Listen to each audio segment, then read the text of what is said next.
Welcome, Cincinnati Bengals fans, to the roaring reaction and coaches' cliff notes after today's Week 1 lackluster performance against the New England Patriots.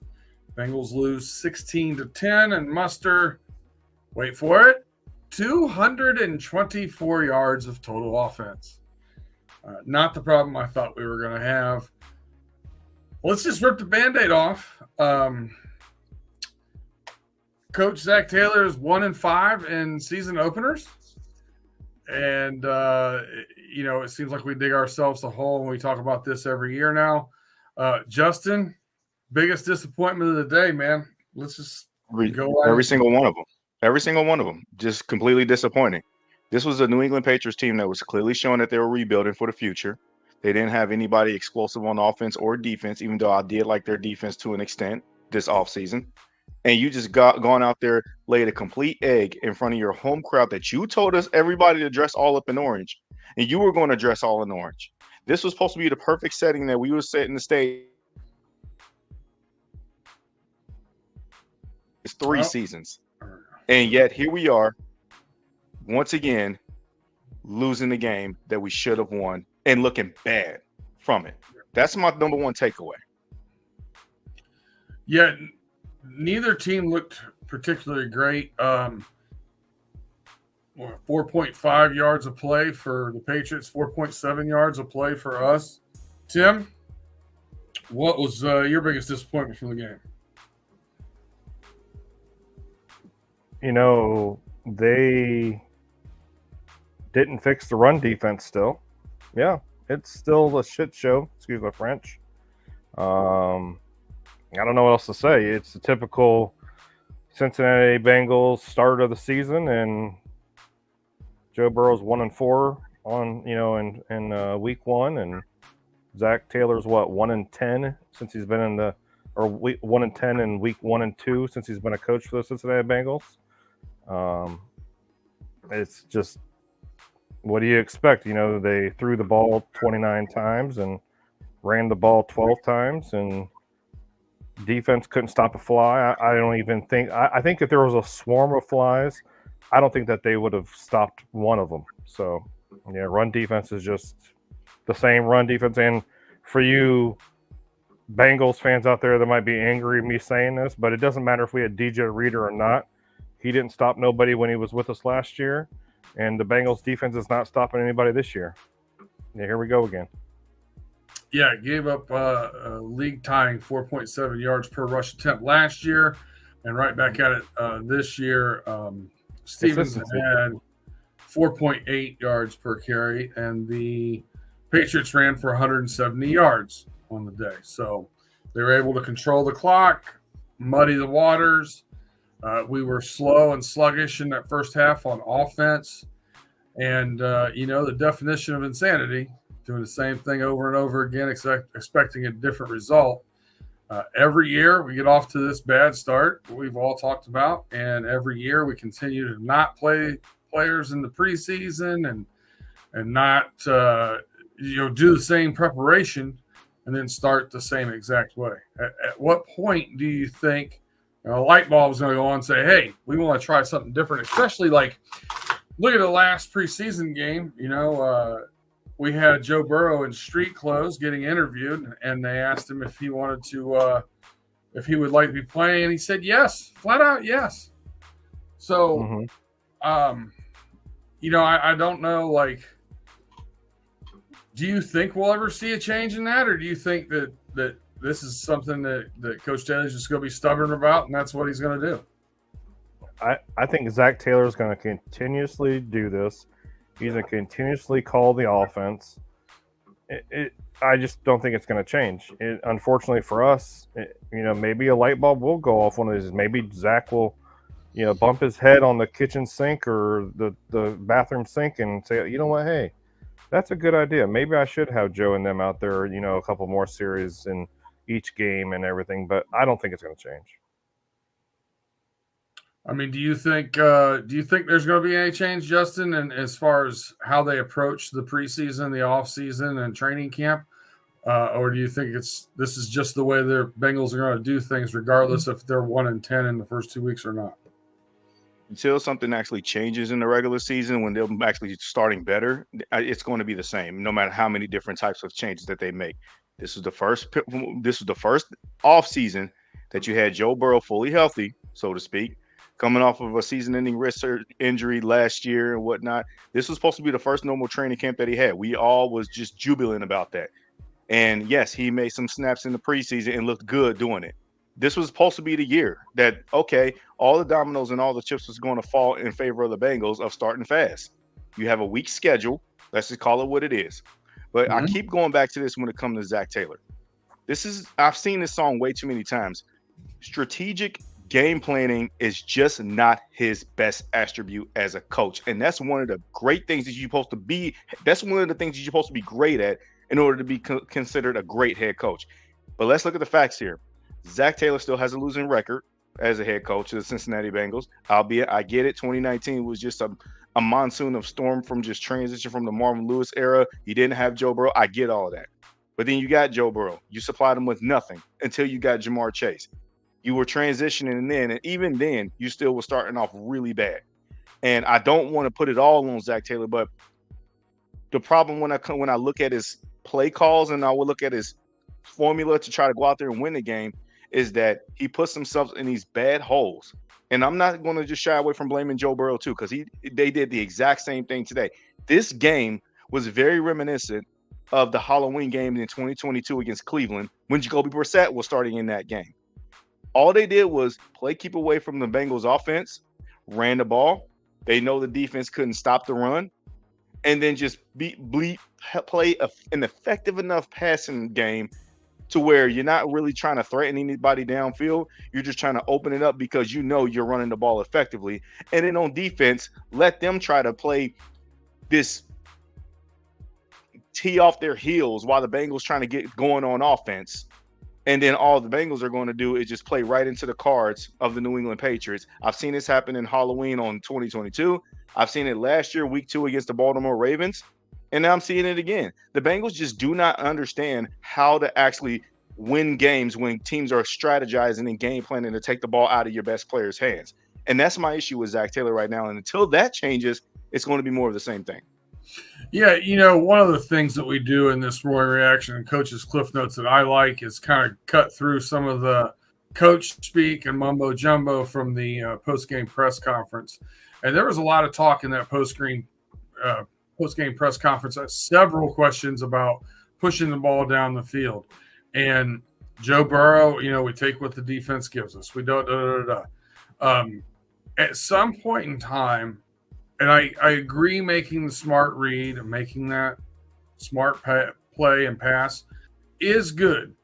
But at some point in time, when you have great talent like that, you have to force your will onto the opposing team. You have to play your game and tell them you're just better at it than they are. And, the few times we did see the ball pushed down the field, it was pass interference for 20-some yards, a couple of good plays. I'd like to see more of that, pushing their will. They have great players at wide receiver, tight end. Gesicki looks like he's going to be a big help. But when you go into these games and you're not pushing your will, and then you're trying to play the smart game and you lose the turnover battle, you can't stop the run. Now, all of a sudden, if you go back and watch Strange Love, you talk about our concerns of the game. My concern was what? Run defense and turnover battle. Mm-hmm. If those two things we lose, we don't do well, that's how the Patriots can pull this upset. That's exactly what they did. We had more fumbles lost this year than we did last year, all last year. Mm-hmm. Which was a record low last year. But, that's mummifying to me. But, Joe just kept saying he's going to, we got to check the tape. I'll know more on Wednesday. Got to watch the tape. I'll know more on Wednesday. Which is great. He should be saying that. He should be analyzing the tape. But, Coach Taylor said we got to tackle better. Oh yeah. Is that something from one's not playing on defense? You know what I mean? I thought we looked pretty good in the secondary, looked better. I thought Dax Hill played excellent. I thought Geno Stone played excellent. I thought our linebackers played better than they were last year. So there were some good things there, but that defensive line, they're in the second level every time they give the ball to a running back. Mm-hmm. Justin, did you take anything away from those post-game pressers that you want to touch on? Well, as far as like, I'm gonna be honest with you. I didn't listen to either single one of them. I did just listen to a clip of Joe Burrow's press conference and then just saying like, just deflecting all the questions until he watches the tape and whatnot. And sure, that's probably what you need to do as a quarterback. You not want to go off and firing off at the mouth and stuff. When emotions are high, it's easy to get low. And Joe Burrow is very level-headed about that. It is frustrating because we want him to share the same frustration that we're experiencing as a fan base, but he's the one that's out there on the field. So at the end of the day, I mean, I don't take the word literally that he doesn't know what's going on. He got to watch the tape. He knows what's going on. He's just trying to savor the embarrassment of certain players or just his play itself and then just watch and then criticize them all in privately, including himself, and then go out there and get ready to play the Kansas City Chiefs.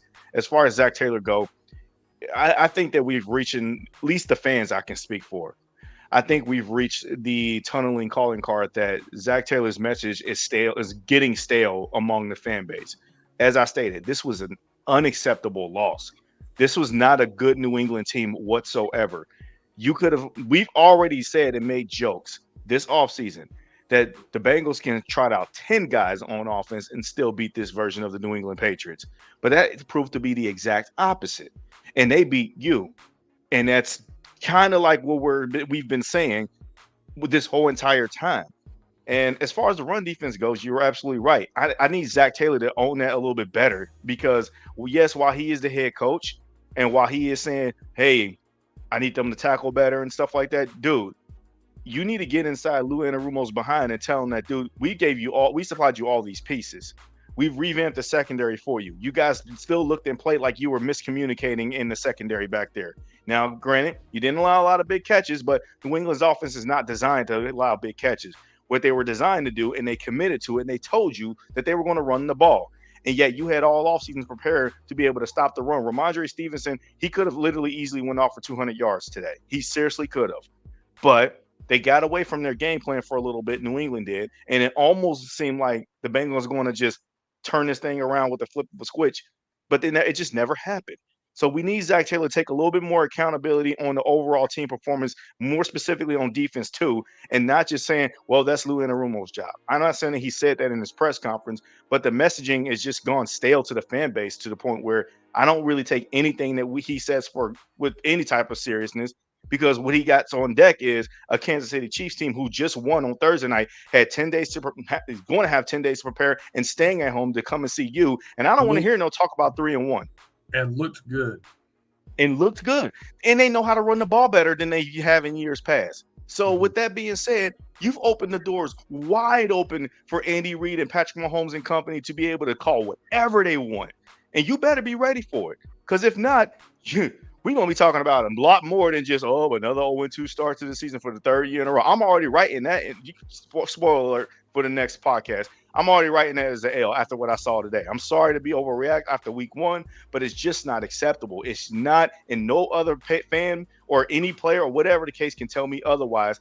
That's just not football. That's not Bengals football like we've known it to be. Yeah, the only thing I think in that press conference that Joe Burrow said that I took away of any importance whatsoever was that he felt comfortable. He didn't feel limited on his throws with his wrist, and he felt comfortable in the pocket and didn't feel like he had rust. So that's good. Tim, did you have anything from those press conferences that you took away or just a bunch of lip service? I'll have to check the tape. That was the underlying response over and over and over again. Have to watch the tape. So yep. Good stuff. Before we get into breaking down a little bit more of the game and the matchups and stuff, we're going to take a quick commercial break here from our partners. We'll be right back in one momento. hit that like, subscribe, and share button while we're gone.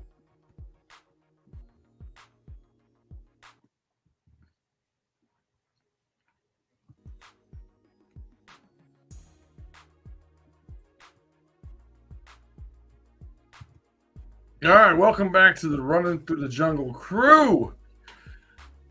We got Brandon Harriet here, myself, and we got Justin Lacey and Tim Lyons talking about the disappointing game. All orange might not be our thing, man. I'm gonna stick with my whiteout. I'm gonna stick with the white Tigers. Mm-hmm. Right. Specific matchups, right?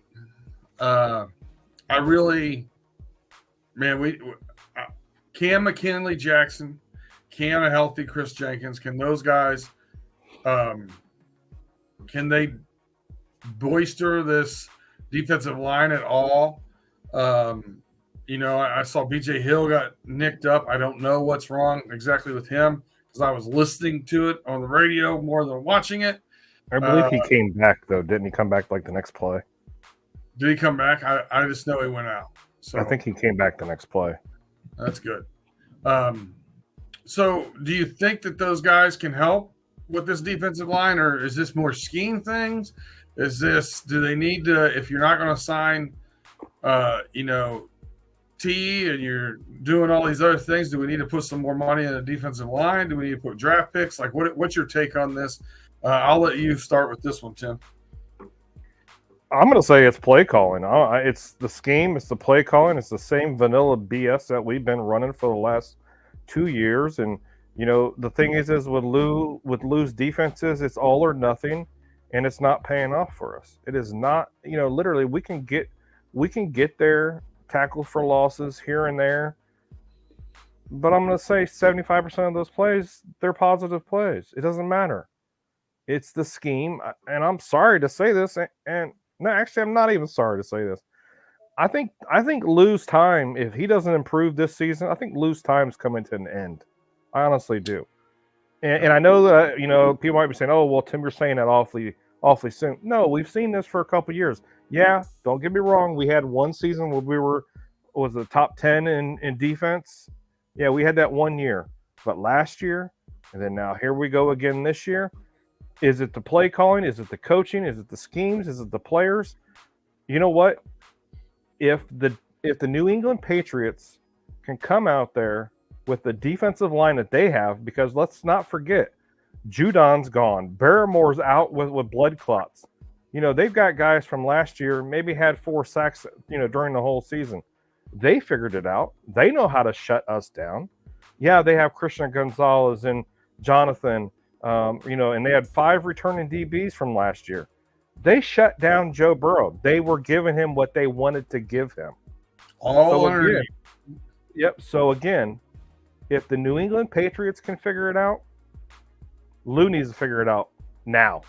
Because next week, we're gonna either we're gonna probably get destroyed by either the run game, the pass game, or both next week. And I agree with Justin, and I'll call it the same thing. We're not winning next week. We're going to start off 0-2. The Chiefs are going to beat us. That's all there is to it. Yeah, I think that the top 10 that you're referencing was that 2021 run Lou Anarumo had. If you remember, after 2020, he was on the hot seat. Yeah. And then had that year, and then it seemed like we regressed over the past couple of years again as well. Justin, do you think, speaking of hot seat, do you think if we start off, 0-2, possibly 1-3 in our first 4, I mean, do you think that you start hearing some muttering about, Coach Zach being on the hot seat at all for his lack of starts? I think that will be an overreaction if that would be the outcry. But I am going to echo the sentiment that Tim mentioned about Coach Lou Anarumo. Lou Anarumo was not great last year as a defensive coordinator.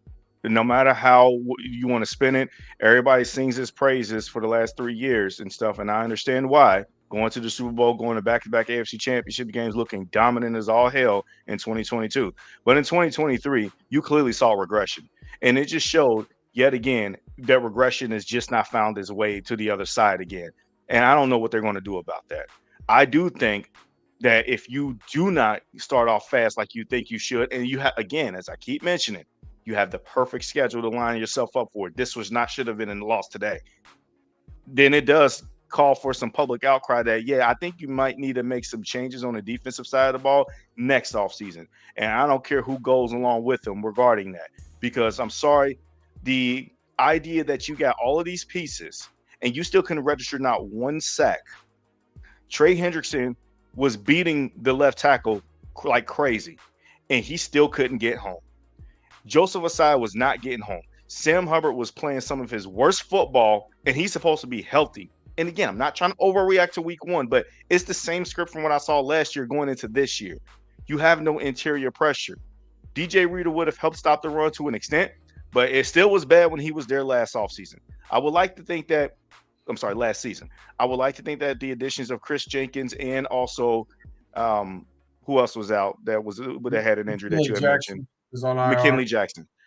I'm not going to put the interior defensive line to get better on two rookies who haven't played a down in the NFL as a real official football yet. McKinley Jackson missed most of training camp too. He didn't get any of the preseason reps. Exactly. Right. You're supposed to be able to rely on your old veterans, and you're also supposed to rely on scheming up the right guys. This was also supposed to be one of the worst offensive lines that we were supposed to see in the first 4 weeks of the season. No one, not a single one, with the exception of maybe David Andrews, was standing across that offensive line thinking that, I worry about this matchup.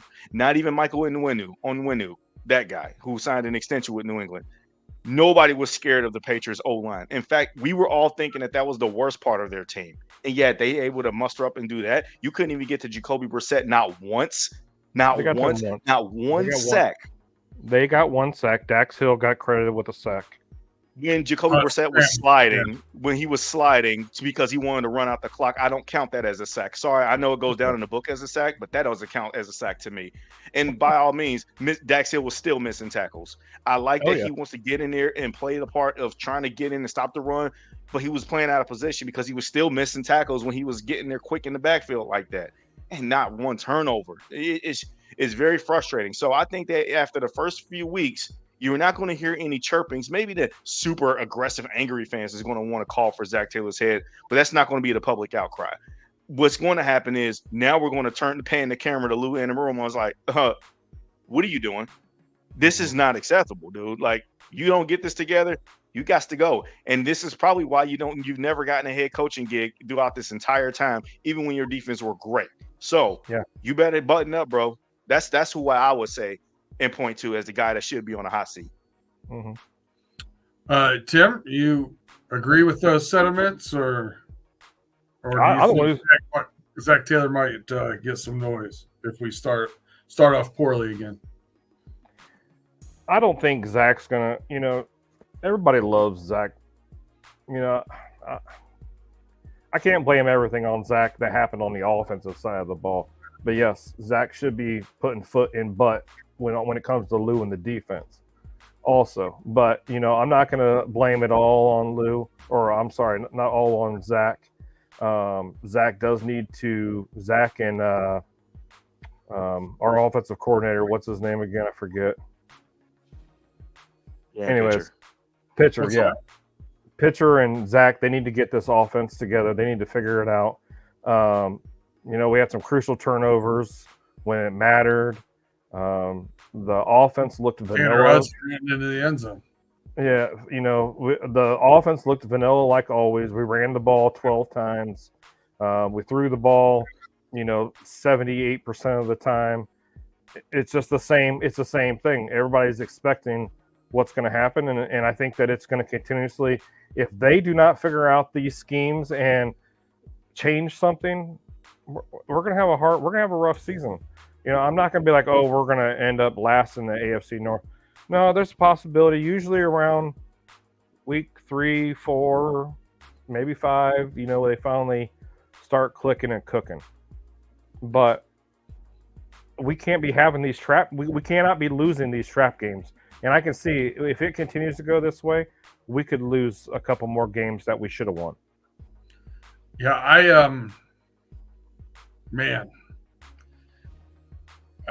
silver lining, I guess, in my mind, Zach Moss averaged 4.9 yards a carry. It's exactly what we brought him in here for, and I thought he did what he wanted. Now, you already touched on my next point, though. 9 carries. If you're averaging 5 yards a carry, to me, that's 15 carries. You got to have 15 carries. If you're averaging, north of 4.5 yards, you got to get that person carries. Well, it was too late. It was already too late, though. When they finally, I'm sorry, I don't mean to interrupt you, Brandon, but when Zach Moss finally got that touchdown, it was too late. It was too late for us to run the ball. Let's come out and just snap the ball and sit back and pass the whole time. And it was so vanilla. They were running on running downs early. They were passing on passing downs early. There was, first 3 and outs. They don't throw the ball on first down. It's off tackle, off tackle, off tackle. And listen, we all 3 had a rough Saturday. Our teams didn't look very good on the weekend. We needed this today. And when I'm sitting there watching, I watched games. I watched college on Saturday, and I watched pro on Sunday. And when you're looking at, I look at the formation.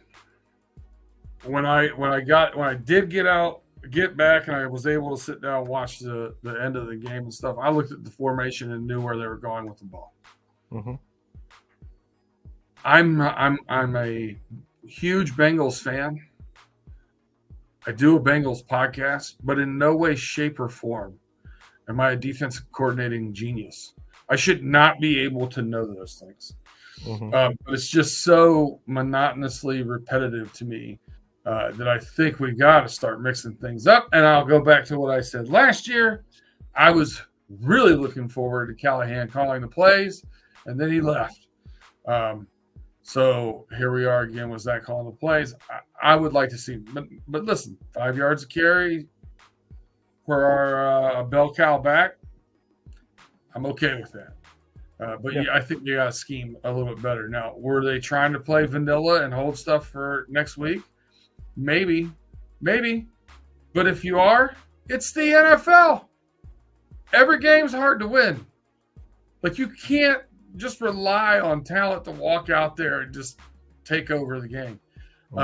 You got to play every game as hard as you can to win it and put all your cards on the table. So you got to win the ones that you're supposed to win.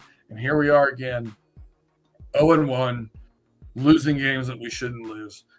Very frustrating. We got to do better. I'm with you guys. I'm probably not going to pick the Bengals next week. It'll be interesting to see what that line is. I do think we have a puncher's chance, but we've got to play better. Period. Final thoughts, Justin? Yeah, I got a few, and I won't be long and astringent with that. You mentioned a lot about, both of you actually mentioned a lot about like running and the rushing ability that the Bengals should have been able to have regarding Zach Moss and Chase Brown. I thought both of them did a good job as far as like with the opportunities that they had. Were you expecting them to break long runs every time they got the ball? Not really, but you knew that they were eager to get the ball and be fed so that way they can contribute. Mm-hmm. Just unfortunately, we just show way too many predictability schemes on offense. And it felt like they never did anything to kind of immobilize Joe Burrow. Like, they didn't mobilize Joe Burrow, let me say that correctly. They never moved the pocket as far as like to get like bootleg plays to kind of give them the throw out of the offense, like out of the structure of the offense. Everybody can't be the Kansas City Chiefs, but I just find it very hard to believe that if Kansas City was in our position, they would not have found it difficult to move the ball at all. And I watched them Thursday night against Baltimore, and I understand that they had some of their tough ends with that Ravens defense, but man, I saw them being able to move the ball like it was nothing.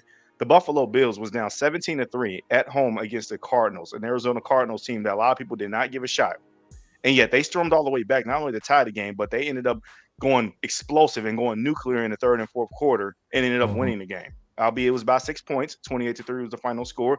But it just shows you when you have a franchise quarterback, a game-changing quarterback, you make plays. We all believe that Joe Burrow is a game-changing quarterback, but he was not a game changer at all today.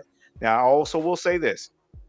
The defense didn't give him no chance at all to help stake his claim.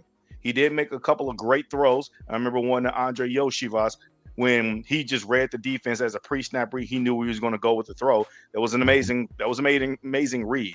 But we've gone to already understand and expect that out of Joe Burrow. And for him to not be great when we needed him to be, this team played like they were frustrated throughout all of the offseason noise regarding Jamar Chase and T. Higgins, mainly Chase these last few weeks, and that they played like it. They played unprepared. They played like they weren't ready to play a game without their best guys. And honestly, once T. Higgins got hurt with his hamstring, I got nervous. Everything that I was talking about, like, oh, man, the Bengals are favored by 8.5 points, I got nervous afterwards. I was like, should I take the Bengals on the under? I should. The Patriots on the under to cover the spread at least. I think I should. But you know what? I'm just going to stay away from that game altogether. And I'm glad that I did. And it just sucks because I should have went with my gut on that. But at the end of the day, these kind of things just cannot happen. If you're supposed to be riding these incredible, lofty expectations of going to a Super Bowl, you don't even look like you're a playoff team after today. That's not even a division winner. I think you hit the nail on the head, Justin, with that. We talk about vanilla and everything. You're talking about we didn't get him off spot. We didn't get him outside the pocket to throw. No bootlegs, no things like that. Not only that, still very little motion offense. We don't get people running across the offense, hitting that line with the full go speed. Like you're seeing that all around the league now. And we did it one game last season. I remember one game. And I don't understand where that's at. I think we need to do more motion, pre-snap motion, get some people in movement, get those pockets out. I think you hit a home run on that one. And one more final point, and before I toss it over to you guys, the only positive takeaway that I take from this game is that the Bengals have their future and current punter, Ryan Rakow. The 80-yard booming punt and the 70-yard booming punts that he made, that's some game-changing stuff that can flip field positions when you're so far deep into the red zone, backed up like that, and you got to get a great punt. I thought he was going to shank it out of bounds, but then I saw that the guy kept backpedaling. I'm like, whoa, okay. So this punter battle talk, Brad Robbins ain't getting his job back. This is good. Yeah. But as we came to understand and know, we shouldn't be punting the ball anyways with the offense that we expected to have. So, but that's the only one positive that I will take away from today. I like that one. Tim, final thoughts on today? Yeah, I want to go off of what Justin said. I actually wrote down on my notes that player of the game was what's his nuts, the punter. He has a leg on him. He I would say Robbins probably doesn't have a job after this week. I would definitely, let him keep kicking balls because he did an outstanding job. I know he's a punter, and I know he's not a football player in Brandon's eyes. Correct. But he kicked the hell out of the ball. One thing I do want to say is one thing I'm kind of confused about is we paid Joe Burrow $200+ million a year last year. We are down by 6 points in the fourth quarter. It's fourth down, and we're in the fourth quarter, and there's less than 3 minutes left in the game. I don't know who thought it was a good idea, but I don't know. If I have my $200 million a plus quarterback back there, and we're down by 6 points, and our defense can't stop a fly, I'm letting Joe Burrow go for it on fourth down. I don't care if we're in New England's, scoring territory or I'm sorry, in back to the damn 10, 15, 20-yard line. I'm going for it on fourth down because we're losing. I don't care what anybody says. Oh, well, let's put faith in the defense. Well, I'm sorry. Today was not the day to test that theory because it did not work. It didn't work the whole game. I don't know how many 35 minutes of Patriots football we had to watch with our defense not being able to stop them in the run game. And when we did stop them in the run game, yeah, we had a couple good defensive series where it was 3 and out, whatever, got them to punt the ball back to us. Yeah, we only allowed 1 touchdown. That's great. Happy for you. But we still let them score 16 points. And in fourth, like I said again, I'll say it once and I'm never going to say this again. Fourth quarter, 4th down, less than 3 minutes left in the game. You got Joe Mother Burrow as quarterback, and we're losing. You better let him go for it, because other than that, we might as well trade him to a damn team that's going to pay him $200+ million a year. And I guarantee you they'll go for it on 4th down. I just watched Deshaun Watson and the Cleveland Browns go for it on 4th down 3 or 4 times today because they were getting their butts whooped by the Cowboys. Think about it. Yeah, you're just a walking FCC violation today. I get the frustration. I do. I'm gonna leave it at this. I'm gonna leave it at this. I'm very interested to see Tim, your new segment this week, where you're gonna break down some game tape and talk about some fantasy football numbers. Yeah. Gonna be an interesting one for sure. For sure. I do want to say Zach Moss averaging 4.9 yards. I've hit on that. Other than that, spot on. It is a sad day when the things I want to point out are Ryan Rico and Evan McPherson. Evan McPherson good from 51 again, and Ryan Rico averaged 50 yards a punt. He took a lot of field up today, so good on him. It does look like we've got a big leg now. With that, we're gonna woosah. I might take a little bubble bath or something and relax. Who knows? But I need to go watch this football and see some decent football tonight. Hopefully, go Lions now at this point, right? I'm going to let it go like this. Check out Tim. He's going to be putting up something early this week. We are going to be back on Wednesday, running through the jungle. Going to be looking at the Kansas City Chiefs, and hopefully, we'll have a better outlook after next week. But it's off to another rough start. So, for Justin Lacey, Tim Lyons, I'm Brandon Harry. Thank you for checking us out here, running through the jungle on the Roaring Reactions. Back to it.